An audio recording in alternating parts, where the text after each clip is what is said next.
News first சக்தியின் பிரதான செய்திகளின் தலைப்புச் செய்திகள்.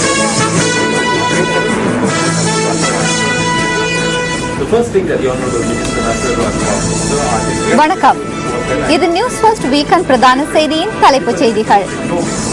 உத்தியோகபூர்வ வாகனத்தில் கஞ்சா எடுத்து சென்ற வில்கமுவ பிரதேச தலைவர் மற்றும் முன்னாள் தலைவர் ஆகியோர் கைது. நவீன வானொலி சேவையான சிரச FM இன்று தனது 20வது அகவையில் காலடி எடுத்து வைத்துள்ளது. ஆரம்பம் முதலே திரைசேரியிலிருந்து இணக்கப்பாடு எட்டப்பட்ட அளவில் நிதி கிடைக்காமையினால் விவசாயிகளுக்கான ஓய்வூதியம் தடைப்பட்டுள்ளதாக அமைச்சர் SM சந்திரசேன கருத்து. யுக்ரைன் முறுகல் நிலை தொடர்பில் ரஷ்ய ஜனாதிபதிக்கு ஒபாமா எச்சரிக்கை விடுத்துள்ளார்.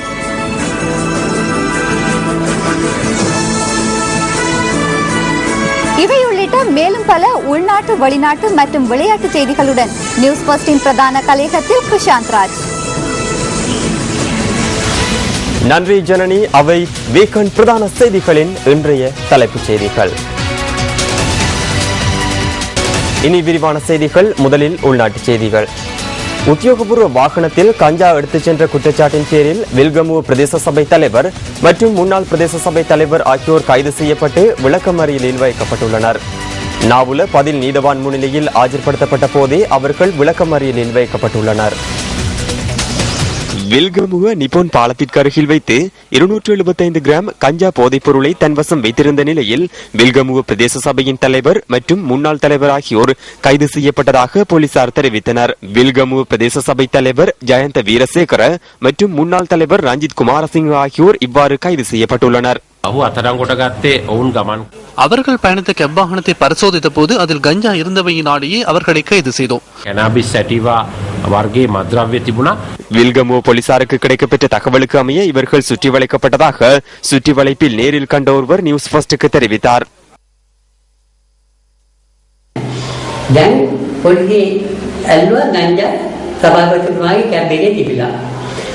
பிரதேச சபை தலைவரின் உத்தியோகபூர்வ வாகனத்திலிருந்து கஞ்சா போதைப் பொருளை கைப்பற்றிய போலீசார் நேரடியாக போலீஸ் நிலையத்திற்கு வந்தனர். போலீஸ் நிலையத்திற்குள் வாகனத்தை எடுக்கவில்லை. கலாசார நிலைய வீதியூடாக போலீசார் வாகனத்தை செலுத்தினர். கால்நடை மருத்துவ அலுவலகத்தின் பக்கம் பிரதேச சபை உறுப்பினர் வாகனத்தை செலுத்தினார். அங்கு 20 நிமிடம் வரை கதைத்துக் கொண்டிருந்தனர். நான் அங்கு செல்லும் போது அவர்கள் என்னை கண்டார்கள். என்னை கண்டு வாகனங்களில் ஏறினார்கள். பின்னர் போலீஸ் நிலையத்திற்குள் சென்றார்கள். 4 பைகள் இருந்தன. அதில் ஒன்றில் 275 கிராம் என்று போலீசில் எழுதியிருக்கின்றனர்.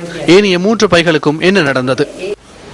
අනිත් තුනට මොකද වුනේ? 275 පොලිසියෙන් දාලා තියෙනවා. අනිත් පාර්සලෙට මොකද වුනේ?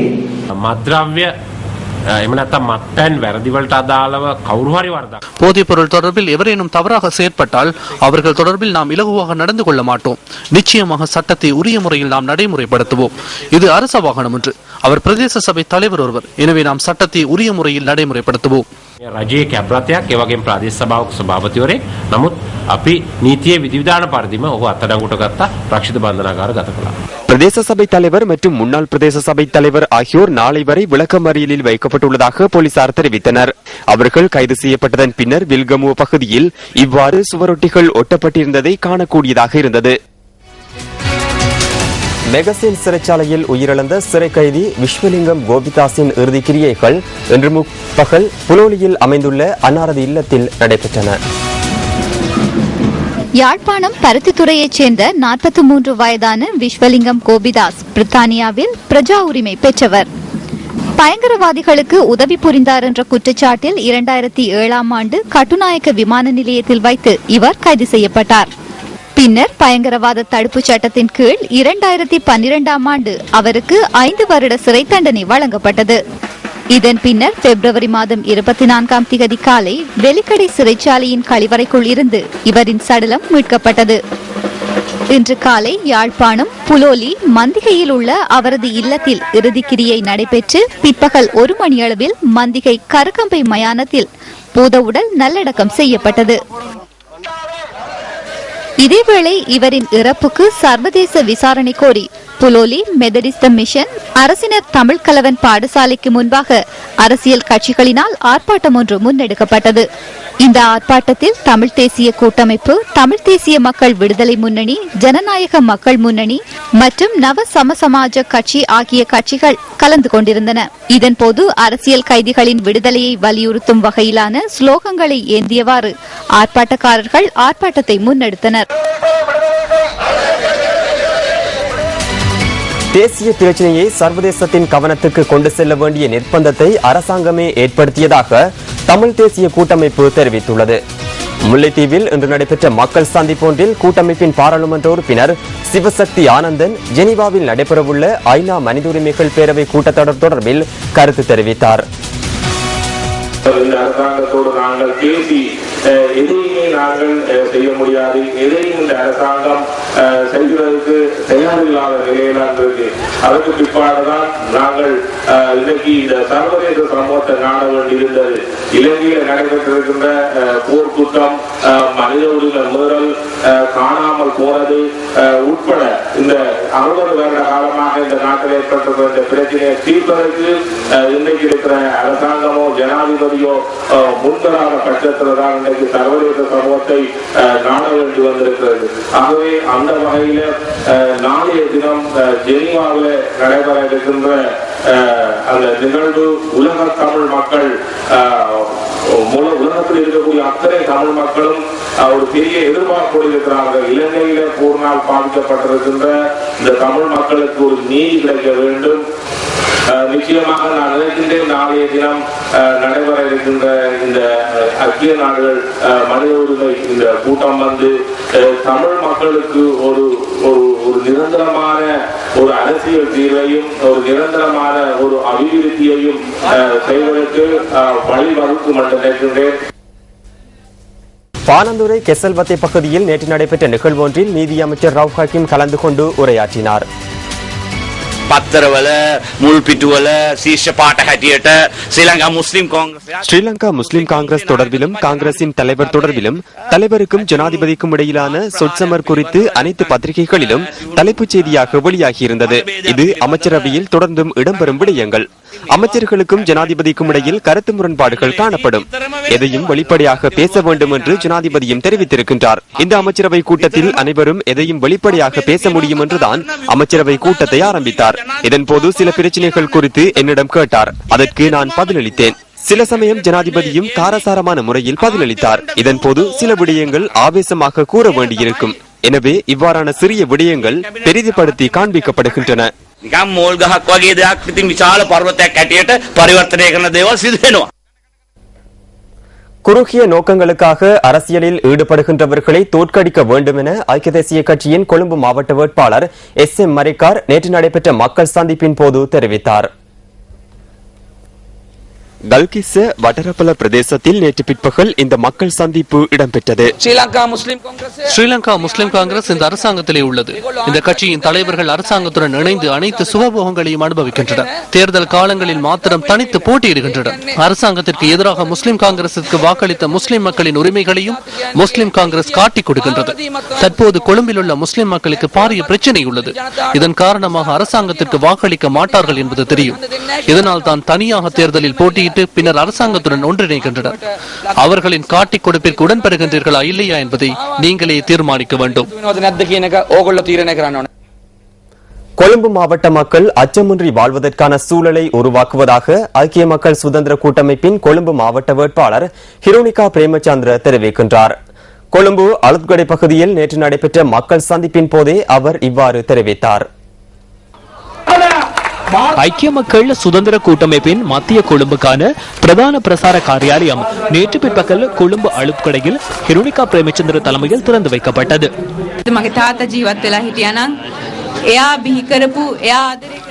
எனது தந்தை அன்பு செலுத்தி உருவாக்கிய மக்கள் இன்று அவரின் மகள் மீது எவ்வளவு அன்பு செலுத்துகின்றனர் என்பதை அவர் உயிரோடு இருந்து அறிந்திருந்தால் எவ்வளவு மகிழ்ச்சி அடைந்திருப்பார். எங்கிருந்தாவது இதனை பார்த்து ஆசிர்வதிப்பார் என நான் நம்புகின்றேன். இன மத பேதங்களுடைய அரசியல்வாதிகள் மற்றும் அடிப்படைவாதிகளுக்கு கொழும்பு மாவட்டத்தில் வெற்றி பெறுவதற்கு இடமளிக்கப் போவதில்லை. அவ்வாறு நடந்தால் தமிழ் முஸ்லிம் மக்கள் கொழும்பு மாவட்டத்தில் வாழ முடியாத நிலை ஏற்படும். எனது தந்தை உயிரிழந்ததன் பின்னர் நீங்கள் எதிர்நோக்கும் பிரச்சனைகள் தொடர்பில் எனக்கு தெரியும். இன்னும் 28 நாட்கள் பொறுமையாக இருங்கள். அதன் பின்னர் எந்த ஒரு பிரச்சனையும் ஏற்படாது என நான் இந்த சந்தர்ப்பத்தில் அனைவருக்கும் வாக்குறுதி அளிக்கின்றேன். பட்டினியை ஒழிப்பதற்கு மீண்டும் ஜனசவி யுகம் உருவாக்கப்பட வேண்டும் என ஐக்கிய தேசிய கட்சியின் பாராளுமன்ற உறுப்பினர் சஜித் பிரேமதாச தெரிவிக்கின்றார். බඩගින්න තුරන් කරන්නට නම් අපිට අවශ්‍යයි බඩකට පුරවන ජනසවි යුගයක්. பட்டினியை இல்லாது செய்வதற்கு மீண்டும் ஜனசவி யுகம் உருவாக்கப்பட வேண்டும். தாகத்தை தீர்ப்பதற்கு அவர்களுக்கான நிவாரணத்தை பெற்றுக் கொடுக்க பிரேமதாஸ் அபிவிருத்தி யுகம் அவசியமாகும். பிரேமதாஸ் அபிவிருத்தி யுகத்தை முழு நாட்டிற்கும் கொண்டு செல்லும் பாரிய வேலை திட்டத்தை இம்முறை ஹம்பான் தோட்டையில் நாம் ஆரம்பித்திருப்பதை உங்களுக்கு தெரிவித்துக் கொள்கின்றோம்.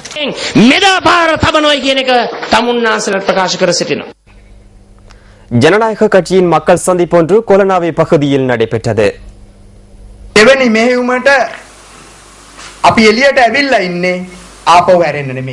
நாம் இரண்டாம் போராட்டத்திற்கு வெளியில் வந்திருக்கின்றோம். மீண்டும் திரும்பி போக வரவில்லை. இந்த மக்களின் ஜனநாயக உரிமையை உறுதிப்படுத்தும் வரை நாம் முன்னோக்கி செல்வோம். இது கடினமான பாதை, ஆனாலும் நாம் திரும்பி போக தயாரில்லை. நாம் ஒரு விடயத்தை கூறுகின்றோம். இந்த மண்ணிலிருந்து எம்மை அகற்றுவதே உன்னால் முடிந்த ஒரே செயற்பாடு. முடிந்தால் செய்து காட்டு. உங்களுக்கு ஒருபோதும் விடுதலை கிடைப்பதில்லை. இந்த அரசாங்கத்துக்கு 20 வயது, ஆனால் மக்களின் வாழ்க்கையில் மகிழ்ச்சி இல்லை. මේ ආණ්ඩුවට අවුරුදු 20ක් වයසයි. හැබැයි ජීවිතවල සතුට නැහැ. මුළු තැන්ගේ වැඩ කරනකොට තමයි අපිට ගොඩාක් சமையலறையில் வேலை செய்யும் போதுதான் எமது பற்றாக்குறைகள் தெரிகின்றன. ஒருவேளை உணவுக்காக நாம் எந்த அளவு துன்பப்படுகின்றோம். இதுதான் எமது நாட்டின் நிலைமை. சமையலறை அடுப்பு குறித்து இந்த அரசாங்கத்தினால் எந்த ஒரு நிவாரணமும் இல்லை.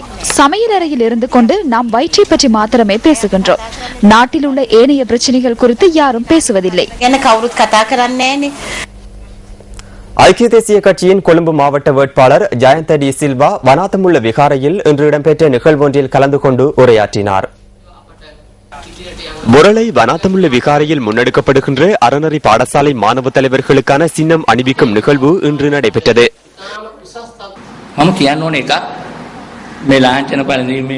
மாணவர்கள் இன்று பெற்ற இந்த பதவியை நீங்கள் சிறிதாக கருத வேண்டாம் என்று கூற வேண்டும். இது பெரிய பதவி. மாணவர்கள் இதனூடாகத்தான் பயிற்றுவிக்கப்படுகின்றார்கள். நான் வெற்றி பெற்றதன் பின்னர் முதலாவதாக இந்த விகாரைக்கு நிதி ஒதுக்குவேன். உங்களின் கைகளிலே காசோலையை வழங்குவேன்.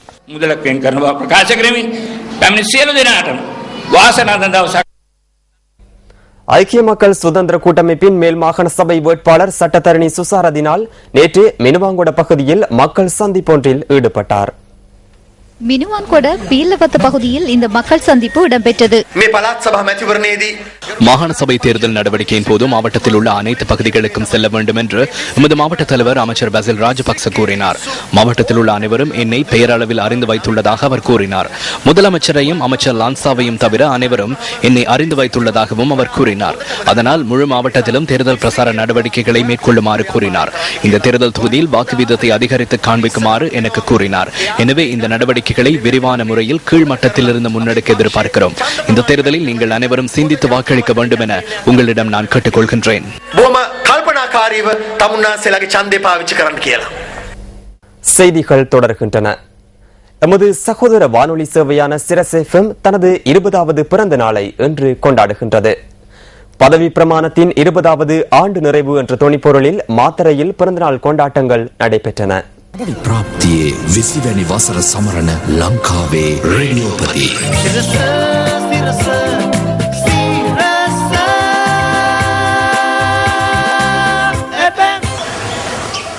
சிரஸ் எஃப்எம் வானொலியின் 20வது பிறந்த நாளை முன்னிட்டு மாத்தறை கோட்டை மிகாதே ஸ்ரீ ரத்னபால மகாவிகாரையில் இன்று காலை மகா சங்கத்தினருக்கு தானம் வழங்கப்பட்டது. இதன் பின்னர் சிரஸ் எஃப்எம் வானொலியின் 20வது பிறந்த நாள் கொண்டாட்டங்கள் மாத்தறை கடற்கரையில் ஆரம்பமானது. சம்பிரதாய விழாவானது ஆரம்ப கலாச்சாரத்தை மாற்றியமைத்து இம்முறை பிறந்த நாள் கேக் மற்றும் ஆண்டு நிறைவுக்கான பாடல் அடங்கி இருபட்டு கொழும்பிலிருந்து வான்வெளியூடாக மாத்தறைக்கு கொண்டு செல்லப்பட்டது. பின்னர் பாடல் இசைக்கப்பட்டு விழா ஆரம்பமானது. நூதனே தேமாவ ගුවනට මුසු කරන්න අධිපති වෙන්න සද්දන්ත சிரசை எஃப்எம் வானொலியின் பிறந்தநாள் கேக்கினை வெட்டுவதற்காக இன்று 20வது பிறந்த நாளை கொண்டாடும் 20 பேரை தெரிவு செய்து அவர்களுடன் பிறந்தநாள் கேக் வெட்டப்பட்டமை விசேட அம்சமாகும். සිරසේපේ 20 වෙනි සංවත්සර අභිමාන සැනකෙළියේ මීළඟ කටයුතු වෙනුවෙන් තමයි අපි යොමුවන්න සූදානම් වෙන්නේ. කේක් කවනවා හැමෝටම. බොහොම සුන්දරයි. අද ලංකාවේ රේඩියෝ භාෂාවට ලංකාවේ දකුණෙන් බිහිවුණු සිංහල භාෂාවට சேவை කරපු இன்று இலங்கையின் வானொலி துறைக்கு வானொலி மொழிக்கு இலங்கையின் தெற்கில் பிறந்து சிங்கள மொழிக்கு சேவையாற்றிய குமாரதுங்க அவர்களுக்கு கௌரவம் அளித்து அதே போன்று கொக்கலவில் பிறந்த அறிஞர் மார்ட்டின் விக்ரமசிங்க அவர்களின் பேருக்கு கௌரவம் அளித்து தெற்கின் எதிர்கால சந்ததியினரின் முன்னிலையில் புதிய சொல்லொன்றை இன்று சேர்க்கின்றோம். நாம் மிகவும் சரியாக உச்சரிப்போம். நாம் இன்று 20வது ஆண்டு நிறைவையை கொண்டாடுகிறோம். ஆகவே இன்று முதல் சிரச எஃப்எம் இலங்கையின் ரேடியோ பதியாக அறிமுகப்படுத்துவோம். පදවි ප්‍රාප්තියේ 20 සංවත්සරය සම්ප්‍රාප්ත කරන සිරස අද සිට නම් වන්නේ ලංකාවේ රේඩියෝ පති කියන නමින්. මෙරට ප්‍රමුඛතම සහ ජනප්‍රියතම විද්‍යුත් මාධ්‍ය ජාලය වෙන සිරස நாட்டில் முதன்மையானதும் ஜனரஞ்சகமானதுமான இலத்திரனியல் ஊடக வலையமைப்பான சிரச ஊடக வலையமைப்பை நிர்வகிக்கும் கேபிட்டல் மகாராஜா நிறுவனம் சார்பில் சிரச எஃப்எம் வானொலியை கேட்கும் உங்கள் அனைவருக்கும் கௌரவத்தை தெரிவிக்க இதனை சந்தர்ப்பமாக கொள்கின்றேன். 20 ஆண்டுகால அனுபவத்தின் ஊடாக புதிய தொழில்நுட்பத்தில் 24 மணித்தியாலமும் செய்திகளை வழங்கும் நியூஸ் ஃபர்ஸ்ட் இணைந்து விசேட வானொலி சேவையை வழங்குவது சிரச எஃப்எம் இலக்காகும். முழுமையான வானொலி அனுபவம் மற்றும் வாழ்க்கையின் வெற்றிக்காக எதிர்காலத்திலும் சிரச எஃப்எம் உடன் இணைந்திருப்பீர்கள் என்ற நம்பிக்கை எமக்கு உள்ளது. ජීවන ජයග්‍රහණ සඳහා ඉදිරියේදී ඔබ සියලු දෙනා සිරස FM සමග රැඳී සිටින බව මට විශ්වාසයි. சிரச எஃப்எம் புதிய நிகழ்ச்சியான சல்லி சக்கரே என்ற நிகழ்ச்சி இதன் போது ஆரம்பிக்கப்பட்டதுடன் வருகை தந்தவர்களுக்கான போட்டி விண்ணப்பங்கள் வானிலிருந்து வீசப்பட்டமை குறிப்பிடத்தக்கதாகும். බලමු සනත් ජයසූරිය මහත්මයා මේ වෙලේ මේ සල්ලි චක්‍රේ කරකවනවා.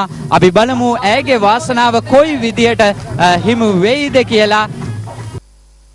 சமநல சிரச குரல் தேர்வும் இன்று மாத்தறை கடற்கரையில் இடம்பெற்றது. පදවි ප්‍රාප්තියේ 20 වැනි වසර සමරන ලංකාවේ රේඩියෝපති. நவீன வானொலி வரலாற்றில் தனக்கென தனி இடத்தை பிடித்து புதிய புரட்சியை ஏற்படுத்தி மக்கள் மனதில் நீங்கா இடம் பிடித்த சிரஸ் எஃப்எம் தொடர்பான பார்வை அடுத்து.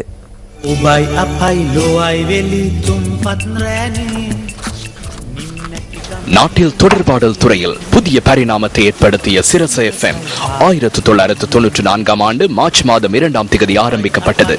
1995 ஆண்டு ஜனவரி 24ஆம் திகதி இலங்கையில் முதலாவது சிங்கள 24 மணித்தியால சேவையை ஆரம்பித்த சிரச எஃப்எம் என்றும் அழியா தடயத்தை பதித்தது. தொலைக்காட்சியை சூழ்ந்திருந்த மக்களை வானொலிக்கு சிரச எஃப்எம் ஈர்த்தெடுத்தது. அது மாத்திரமன்றி ஸ்வேதராத்திரிய மியசி தடாக்கைய போன்ற உள்ளக இசை நிகழ்ச்சி துறையில் புதிய பரிணாமத்தை ஏற்படுத்தவும் சிரச எஃப்எம் வழிவகுத்தது. சூரிய சிரச, தாஹசாக்மால் மற்றும் லோவின் கதால் போன்ற நிகழ்ச்சிகள் இன்றும் புது பொழிவுடன் வழங்கப்படுகிறது. சிரச எஃப்எம்மில் சமய நிகழ்ச்சிகளுக்கும் முக்கிய இடம் வழங்கப்படுகின்றமை விசேட அம்சமாகும். சிரச எஃப்எம் 1994ஆம் ஆண்டு ஆரம்பிக்கப்பட்ட வருடத்திலேயே அந்த ஆண்டுக்கான ஜனரஞ்சகமான வானொலிக்கான உண்டா விருதினையும் பெற்றுக்கொண்டமை குறிப்பிடத்தக்கது. அதேபோன்று ஸ்லிம் விருது வழங்கும் விழாவில் 2006ஆம் ஆண்டு தொடக்கம் 2012ஆம் ஆண்டு வரை தொடர்ந்து மக்களுக்கான வானொலிக்கான விருதினை சிரச எஃப்எம் பெற்றுக்கொண்டது. துறைசேரியின் இணக்கப்பாட்டுக்கு அமைவான நிதி ஒதுக்கீடுகள் ஆரம்பத்திலிருந்தே மேற்கொள்ளப்படாமையினால் விவசாயிகளுக்கான ஓய்வூதிய திட்டத்தை தொடர்வதில் இக்கட்டான சூழ்நிலை ஏற்பட்டதாக அமைச்சர் SM சந்திரசேன தெரிவித்தார். இது தொடர்பான விரிவான தகவல்களை அடுத்த பிரதான செய்தியில் எதிர்பாருங்கள். அடுத்து சக்தியின் தேடல்.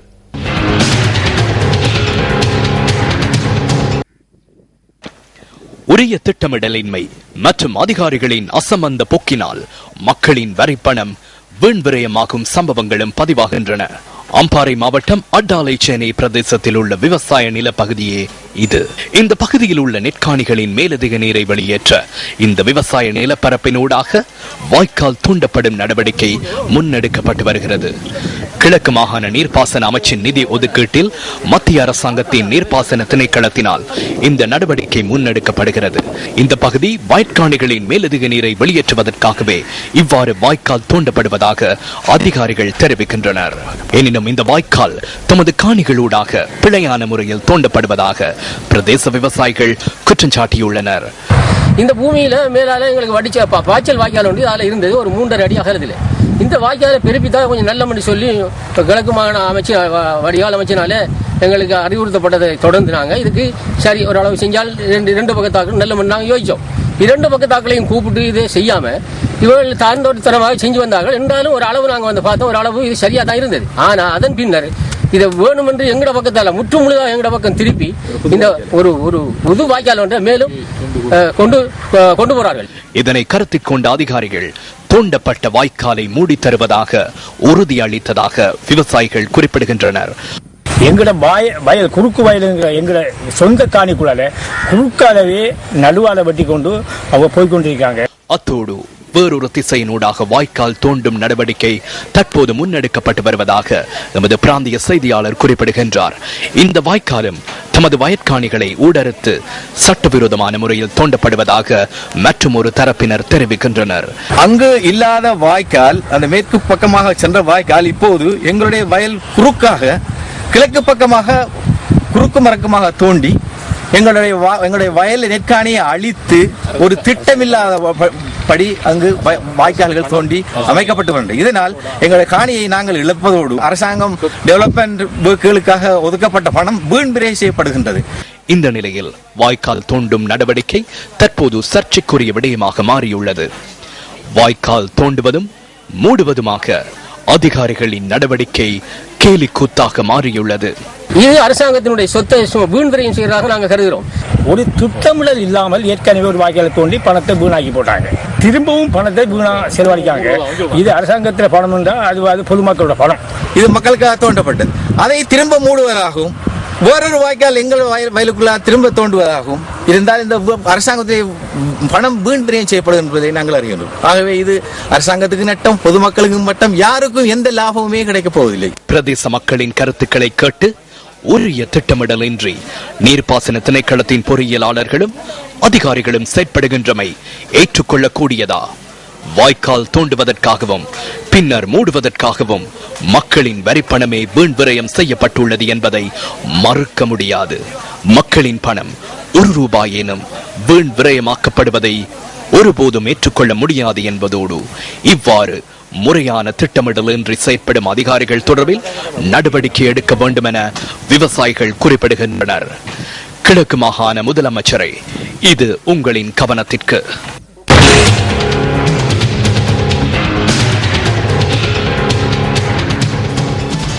எந்த ஒரு குறைபாடுகளுமின்றி தமது வாழ்வாதாரம் தொடர்பில் எண்ணாத அநேகமானோர் இன்றைய காலகட்டத்தில் வாழ்கின்றனர். இந்த நிலையில் பிறவியிலேயே தனது கண் பார்வையை முற்றாக இழந்த ஆதம் லெப்பே முஹைதீன் வாழ்க்கையை கொண்டு நடத்துவதற்கு போதுமான வருமானத்தை ஈட்டுகின்றார். இவர் காத்தான்குடி குவைத் சிட்டி எனும் கிராமத்தில் வசிக்கும் 51 வயதுடைய ஆதம் லெப்பே முஹைதீன். பிறவியிலேயே பார்வையை இழந்த இவர் அசாத்தியமான திறமைகளை தன்னகத்தை கொண்டுள்ளார். இந்த திறமைகளை இவரின் வாழ்வாதாரமும் ஆகும். மரத்தினால் தயாரிக்கப்படும் கதிரைகளை மேலும் மெருகூட்டும் நோக்கில் வீடொன்றுக்குள் ஆதம் லெப்பே முஹைதீன் நுழைகின்றார். தனக்கு அனைத்துமே இருளாக தெரிந்தாலும் குறுகிய நேரத்துக்குள் தனது பணியை நிறைவு செய்து விடுகிறார் ஆதம் லெப்பே முஹைதீன்.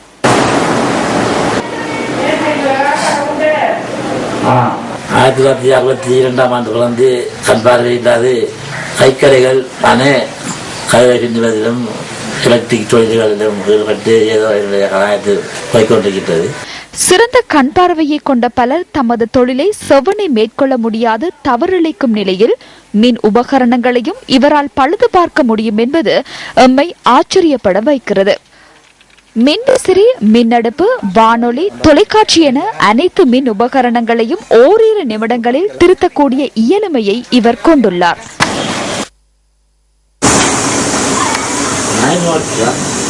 வயலிங்களுக்கு கூட போகலாம், அதற்கு பார்வை உள்ளவர்களோடு சேர்ந்து வந்தால் போகலாம்.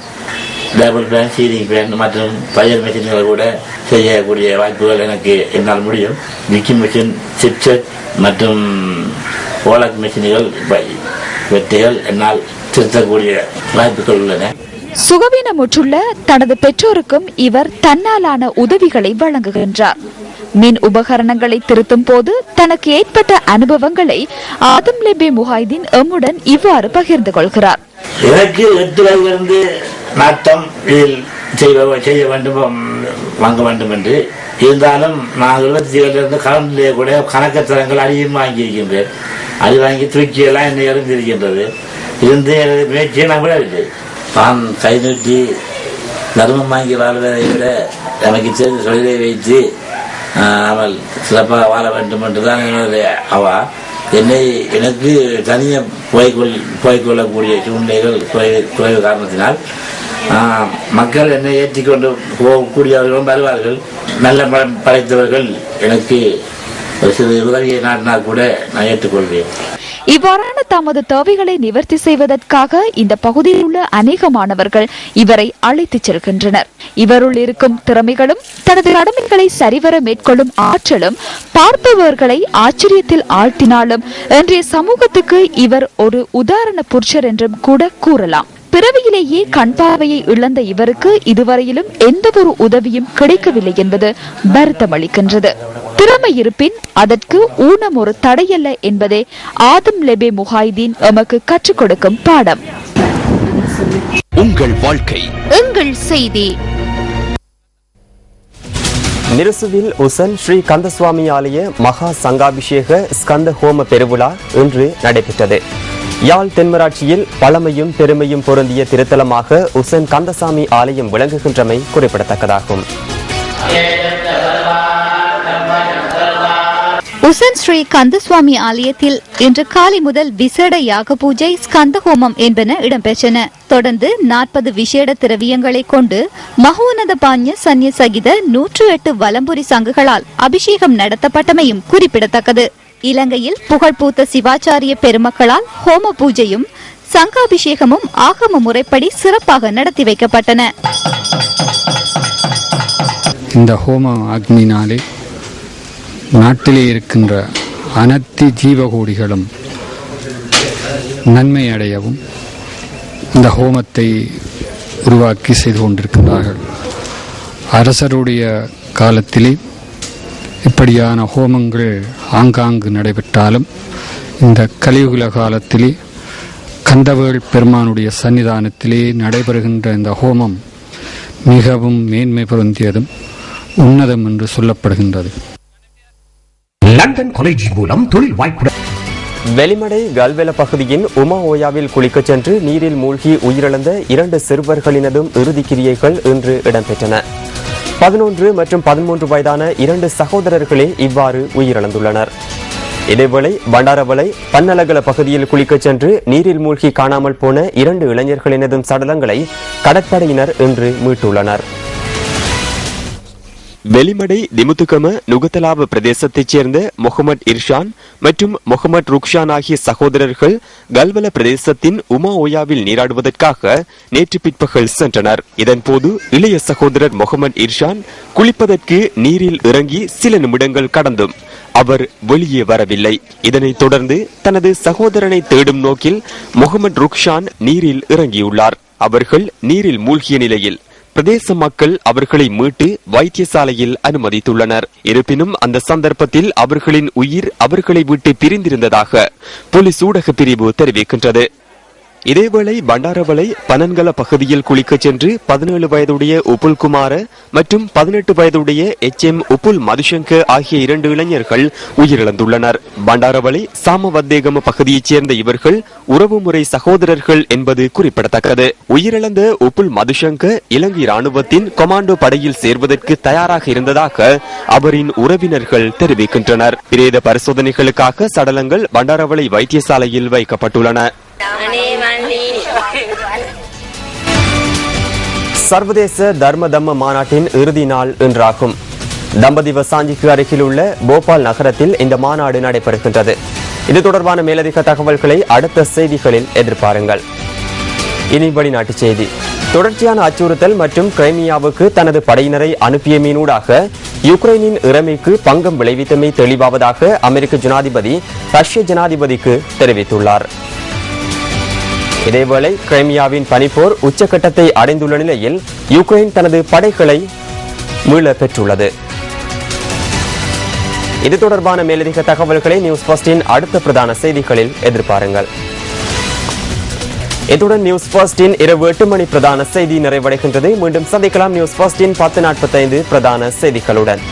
வணக்கம். Hotline 0114-896-896 www.newsfirst.lk. Feedback at newsfirst.lk.